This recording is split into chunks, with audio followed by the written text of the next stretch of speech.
Saludos maestros y estudiantes que van a estar viendo y escuchando este audio visual que le quise preparar el día de hoy de Anacaona. ¿Quién fue Anacaona? Anacaona fue una cacique aborigen taína de la isla Bohío. Gobernó el cacicazgo de Jaragua tras la muerte de su hermano Boichío. Fue condenada a la horca por el gobernador Nicolás de Obando. Nació en la isla de la Española. En la lengua de los taínos, su nombre significaba flor de oro. Era hermana del cacique Boichío y fue la esposa del cacique Caonabo, con quien tuvo a Higüemota. Se distinguió por su belleza, inteligencia y talento para las poesías, memorizándolas para recitarlas en los areitos ante los otros aborígenes. Cuando su hermano Boichío murió, Anacaona gobernó el cacicazgo de Jaragua en su lugar. A la llegada de la isla de la expedición de Cristóbal Colón en diciembre del año 1492, Anacaona se distinguió por su curiosidad y gran admiración por los españoles, porque veía en aquellos hombres conocimientos diferentes a los de su comunidad. Pero los abusos que cometieron algunos de los quienes quedaron en el fuerte Navidad contra las mujeres que hicieron que dejaran de admirarles y que se les viera como una amenaza a combatir, convenció entonces a Caonabo para que le exterminase su regreso. El 28 de noviembre de 1493, Colón encontró el fuerte destruido y sus 43 moradores asesinados. Años después, el gobernador de la isla, Nicolás de Obando, recibió la noticia de que Anacaona estaba tramando un plan contra los españoles. Entonces Obando mandó a decir a Anacaona que iba hacia Jaragua para su visita amistosa. El gobernador llegó con más de 350 hombres y fue recibido con fiestas y bailes en un caney. Cuando todos estaban reunidos en la fiesta, los españoles prendieron fuego al caney. En el momento del ataque, algunos de los aborígenes lograron sacar a Anacaona del lugar. Entre los sobrevivientes que escaparon estaban su hija, Higüemota, su sobrino, Guarocuya, quien fue entregado a Fray Bartolomé de las Casas, quien lo cristianizó con el nombre de Enriquillo. Mencías, nieta de Anacaona y el líder de la tribu de Atuey, quien posteriormente escapó a Cuba y allí organizó la resistencia, pero fue capturado en batalla y muerto por orden de Diego Velázquez de Cuellar. Obando ordenó una intensa búsqueda hasta lograr capturar a Anacaona, condenándola públicamente a la horca en el año 1503. Vínculos familiares. Los vínculos familiares de Anacaona la convertían en una de las figuras líderes de la sociedad taína, pues su hermano era el cacique de Jaragua Boichío, a quien sucedió tras su muerte, y su esposo fue el cacique del Cibao Caonabo, con quien procreó a Higüemota.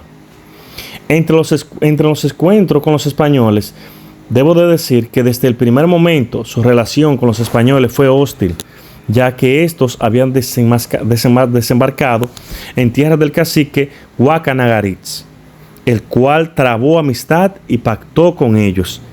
Su esposo Caonabo era enemigo de este cacique. A poco, Colón partió de nuevo a España, dejando la isla un destacamento. Fue entonces cuando convenció a su esposo Caonabo para exterminar a los hombres, dejando por Colón, quien a su vuelta encontró cadáveres apilados y sin ojos.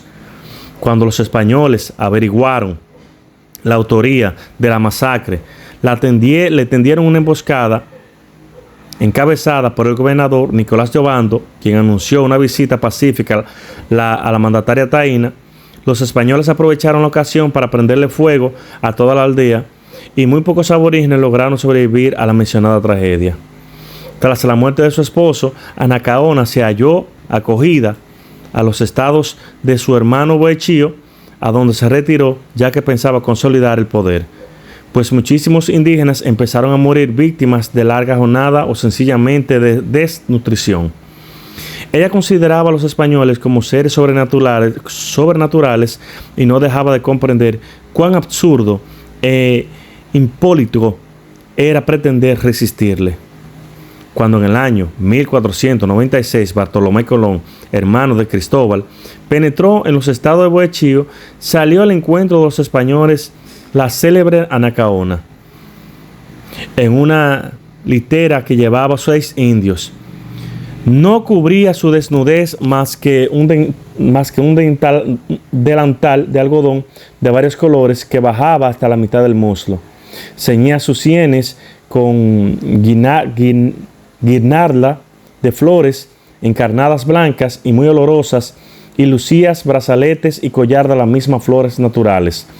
Los españoles dejaron de transcurrir 2 días en medio de los festejos con que se obsequiaba de este tiempo. Cuando había nacido la confianza entre Bartolomé Colón y el cacique, manifestó el primero a Bohechío y a su hermana Anacaona que el verdadero objeto de su visita era establecer el protectorado de España sobre aquella región, y logró que el cacique aceptase después de una breve discusión. Al año siguiente volvió Bartolomé a la provincia de Jaragua para cobrar el tributo acordado desde el año anterior, y fue también acogido como en la primera visita tanto a Bohechío como a Anacaona.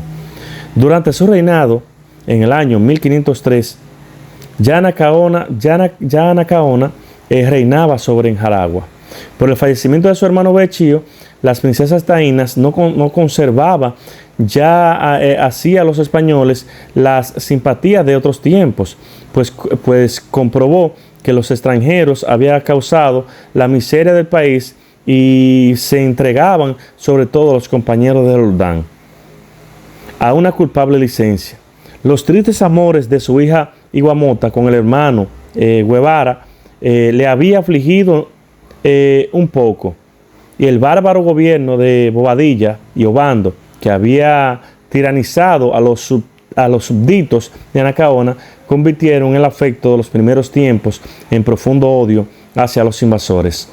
Por otra parte, los europeos habitaban en las inmediaciones y eran antiguos partidos de Roldán, quien en esta parte de la isla había obtenido tierras y continuaban en el torpe la conducta y relajadas costumbres de los días de que Roldán les acuchillaba y oprimía continuamente a los caciques inferiores.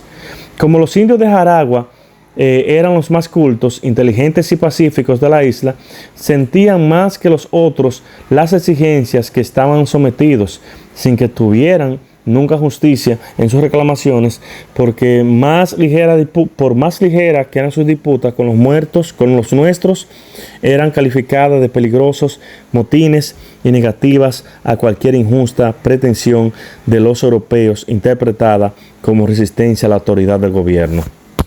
Durante la masacre, Diego Méndez, quien vivía en Jaragua y quien probablemente fuera testigo presencial de las ocurrencias, consigna en su última voluntad en el testamento que 84 caciques murieron quemados o ahorcados y las casas fijas eran 80. El número de los que entraron con Anacaona en las casas luego fue pastos de las llamas. Las víctimas causadas en la multitud por las caballerías debieron ser muchas. Entre los sobrevivientes de este atropello se encontraba el pequeño príncipe taíno Guaracuya, quien posteriormente fue entregado por Fray Bartolomé para que velara por él. Iguemota, la hija de Anacaona, Mencía, la nieta de Anacaona, y el líder tribal de Atuey, quien posteriormente escapó a Cuba. Una vez en Cuba, organizó la resistencia, pero fue capturado en batalla, torturado y posteriormente asesinado. Varios indios pudieron huir a la merced de Anacaona, de sus canoas, se refugiaron en las islas de Guaynabo a 8 leguas de distancia.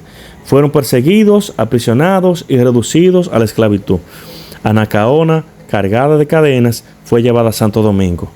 Durante su muerte, Nicolás de Obando, quien no contento con la aniquilación, se percató que faltaba Anacaona por ser asesinada y sometiéndole a un proceso el que no hubo más pruebas que las declaraciones prestadas en el tormento por sus súbditos, ni otros testigos más que los españoles, la condenó a muerte y fue ahorcada en el año 1504, a la vista de todo el pueblo, quien tanto había amado y protegido. Así pagaron los españoles la deuda de gratitud que tenían con la princesa, de la que solo habían recibido favores, y que les había perdonado la muerte de su esposo, pudiendo no quiso tomar venganza durante muchos años. En los numerosos europeos que vivían tranquilos en su estado, los españoles continuaron la devastación con el pretexto de acallar la tuberculosis por el espacio de 6 meses. Al cacique Guaroa, sobrino de Anacaona, le cazaron como una fiera en las montañas donde buscó refugio. Se le llevó a la horca. Parecía que la matanza de los habitantes no iba a acabar nunca. Buscaban a estos en los lugares más ocultos y retirados, en las oscuras grutas o en las más erizadas de las montañas. Y allí iban los españoles a buscarlos y los degollaban, diciendo que se habían reunido y armado para provocar la rebelión. Los que sobrevivieron quedaron en la mayor miseria, y cuando la sumisión farallana de la esclavitud se declaró y se restableció el orden, Nicolás de Obando levantó para inmortalizar su figura a una ciudad cerca del lago, a la que llamó Santa María de la Verdadera Paz. Espero que este audiovisual te haya gustado. No olvides suscribirte al canal, comentar y compartir este video.